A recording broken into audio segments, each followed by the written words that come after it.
plugin is called Slicer, and you can get it by going to this website right here, which is the Fusion plugin page.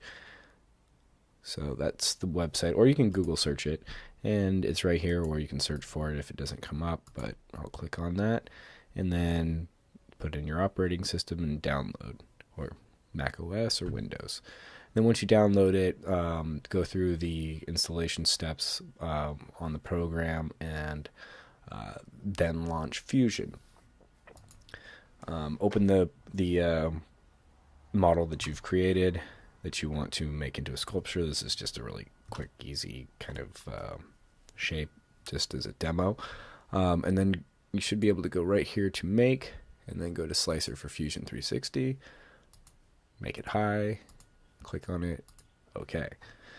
And then it'll automatically launch Fusion 360's Slicer plugin.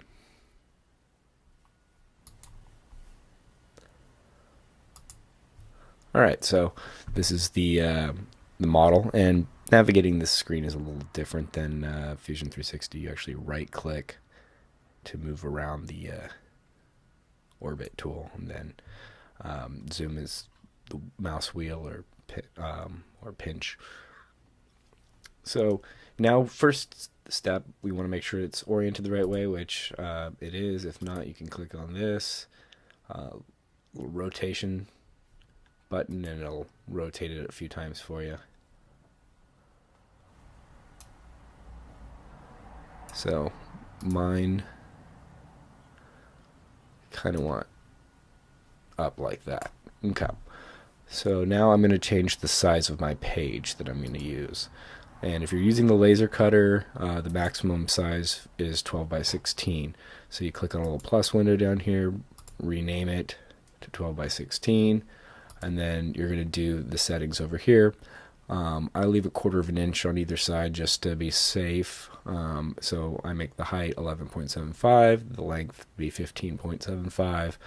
Thickness, I've got a caliper, so bring your material to me early and I will measure the thickness, and you can enter it right there. And then the rest of it should pretty much look like how I've got it here. And of course, make sure you've clicked on to 12 by 16, that's highlighted, and that's where you're setting this up, units and inches, done. All right, and now you've got to click on this window and change it to the right size. And then we can also increase the size of this. So our height right now is 8 inches. If I wanted to make it 10 inches, depends on how much material it's going to use. So then we select our construction technique. Now all of these techniques are going to be laser cutter friendly. So for example, stacked slices, that gives you flat planes stacked, but because there's no negative space within the planes, it's going to be a lot of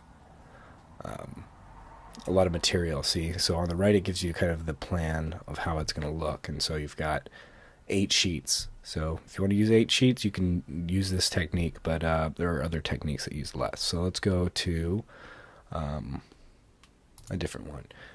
Interlock slices.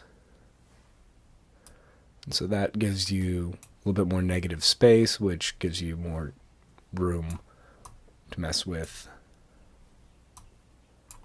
So I can remove sections if I want to. I can do all kinds of changes. So I can change my axes, so I can make more. Try to fill up 3 sheets as much as I can. I can reduce the number. So it's just kind of a simple shape like that. And then it's only using 2 sheets. And then there's other things I can do, like I can modify the form or change the slice direction. This is actually, so if I rotate it, you'll see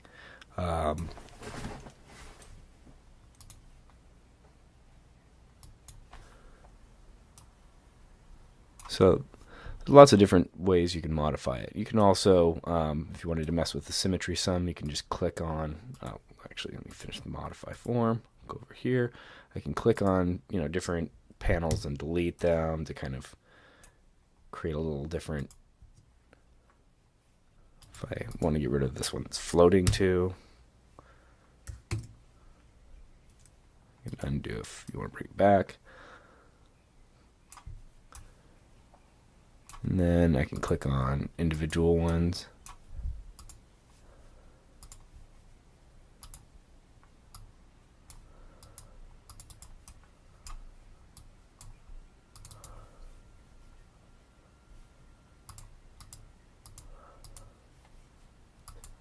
The program's a little wonky sometimes and things get jammed up.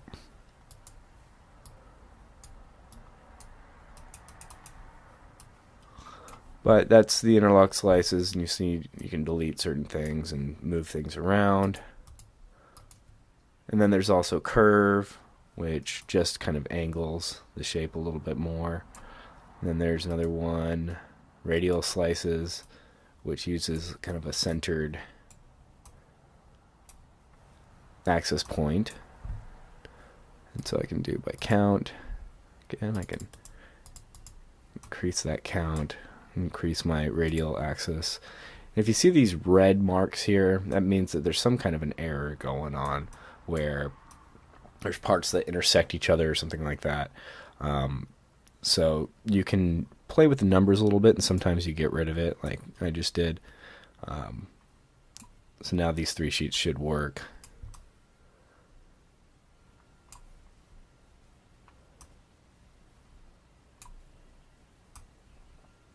Okay, so that's radial slices, and that's a pretty cool looking one.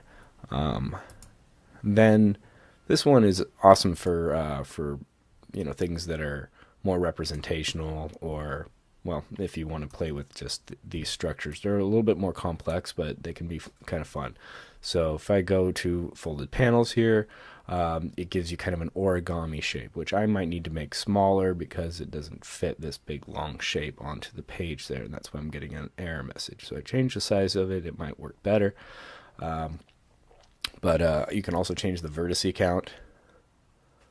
So by clicking the down arrow there, it makes it less detailed.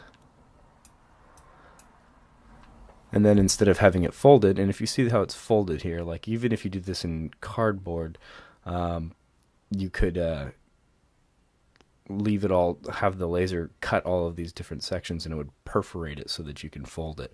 But another way to do it that I actually like better is split the panels, and it gives you individual pieces, which is kind of cool. And again, I can lower my vertex count. So it's a little less detailed, maybe even fit it onto 2 pages.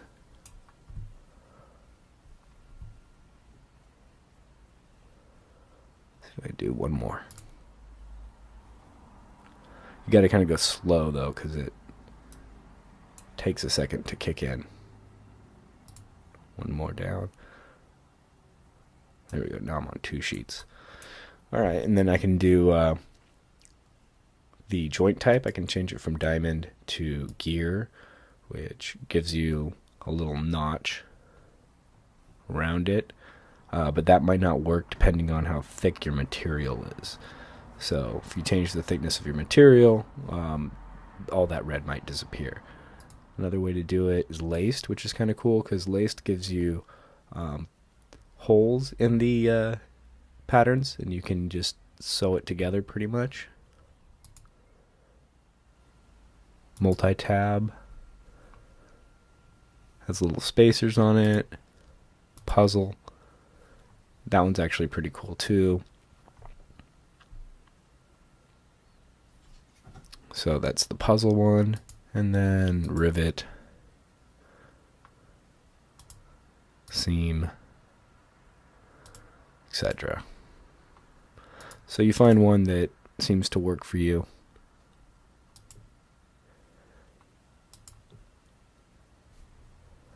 And then you use that design. So, okay, we've got our folded panels And now what we're going to do is we're going to get our plans. So we click on Get Plans, and then it gives you these two sheets, and you can change it to a PDF, which is good because then it'll open with Illustrator, and then export to my computer. And we go to our desktop here. We'll save it as plans. And then I'm going to open Illustrator so I can edit it. So let me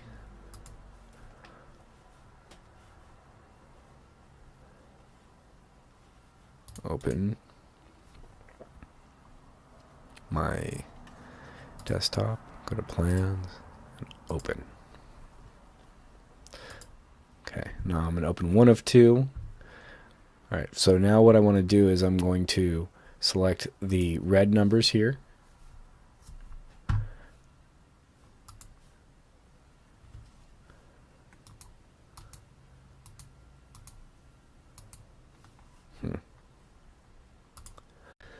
Okay, so then you select one of the numbers because they're red with the white selection tool. And then we go to select, same stroke color, and it selects all of the red. And then you hit delete. Okay, so now all we have left is the blue. And with the laser cutter, the laser will cut anything that's red, and it will etch anything that's blue. So by mistake, the program's got it backwards. So if I click on one of these and then go to select same stroke color again, it selects all of that. Then if I click here, I bring up this window, I change the B, which is for blue, to 0, and I change red to 255, and then OK. And you can see now all of the tiles are set for cut. And you want to save a copy of the PDF that has all these numbered, and try to keep it somewhat organized, because you're going to use those numbers as a key to put this whole thing together. So it's really crucial that you save that. Now, we've also got to change the size of this paper or cardboard or wood, whatever you're using, to go along with the size of the laser cutter. So now what we're going to do is we're going to go to the document setups here. Go to document setup, and then edit artboard. Click on that, and then set the size of it. And then if your setup looks like this, we hit artboard options, and we change it to 1612. And that should give us a little room around the objects. So now I'm going to just select out this box. I don't need that. I don't want any kind of extra lines being cut around the object. So now I've got a nice clean drawing set up to cut, and I can just save it as plans A, save PDF, and I've got to set up my other page the exact same way. So now I close this, go to my desktop. Let me minimize this. And then I can go to my plans, right click, open with Adobe Illustrator, and go to page 2. And I'm going to do the same thing. So if you want to see it again, I click on this, go to select, same fill color or stroke color, delete, click on this, go up here again, go select, same stroke color, click on this twice, change this to 0, change the red to 255, and click. Now it's all the right color. Next we go to File, Document Setup, Edit Artboard, Artboard Options, and File, document setup. Change this from points to inches. Edit artboard. Artboard options. Now change this to 16. This to 12. OK. Click to get out. Click on the white arrow. Click on our red bounding box. Delete twice. File. Save as. Save. Oops. Did not want to do that, because I just erased our plans. No, it's right there. Let's see. Alright, so that's still good. Let me go back here. Make sure you don't save over it. File, save as, and plans B. Save. Save PDF.